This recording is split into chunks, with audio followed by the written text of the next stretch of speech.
the jets, the jet engines, etc.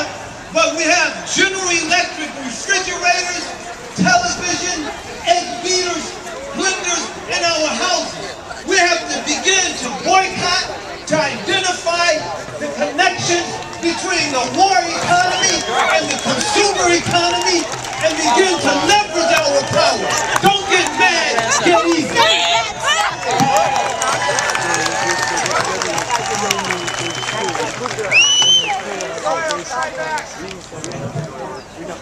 Our next speaker is Judy. I love the idea that we're testing. She's a member of the United Teachers of Richmond. I caught that irony too. It's just so delicious. Sisters and brothers, I'm not going to take a lot of time. You know what our tasks are here at hand. You're here because you're opposed to not only the wars abroad, and there are many, and that list is growing, but you're also opposed to the wars at home. And our task here at home is to tie the hands of the war makers and to tie the hands of the banks. And we can do it.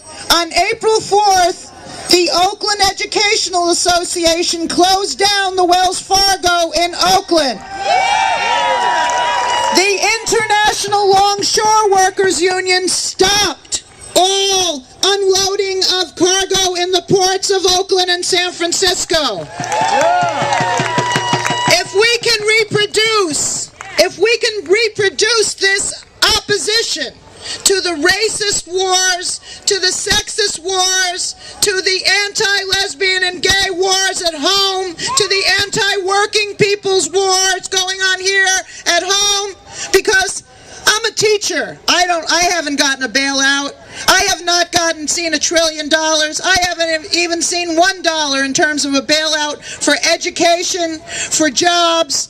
All I've seen in California is a filling of the prisons, and I know every day that I go to teach, if I don't do a better job, then my students are going to be lining up for the prisons. And that's exactly what the ruling class wants in this country. More prisons, less education, and more wars abroad. And we have to take a very strong stand against every U.S. intervention, whether it be here or whether it be in Libya, whether it be anywhere in the world that the U.S. and NATO are intervening. They are not our wars. They are the wars of the rich and the wars of the ruling class. And we need to be figuring out bigger and better ways to get together. We need to figure out a way to push aside some of our differences. We need to unite at this point. Right now, the U.S. ruling class and NATO, they have their hands full. And the people of Northern Africa and the Middle East are fighting back. We need to stop those interventions. We need to demand that the U.S. stop funding Israel and end to the occupation of Palestine, free Palestine, and together here, we need to follow the example of the ILWU and the OEA and shut down this lousy, racist, imperialist system.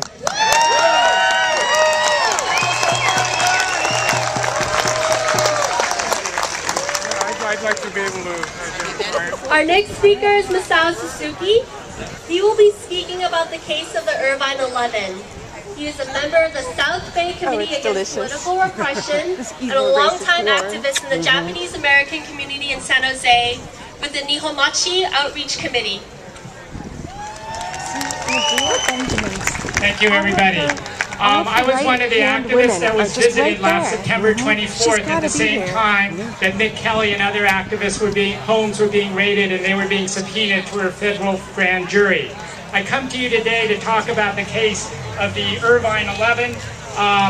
On the campus of UC Irvine on February 8, 2010, over a year ago, a group of students at the campus protested a speech by Michael Oran, the chief civilian architect of the Israeli invasion of Gaza and now ambassador from Israel to the United States.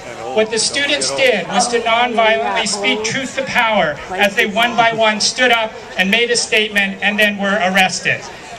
A year later, and this is important, a year later, after all the internal UC Irvine discipline was over, the Orange County District Attorney brought charges of criminal conspiracy against the student activists. They now face 6 months in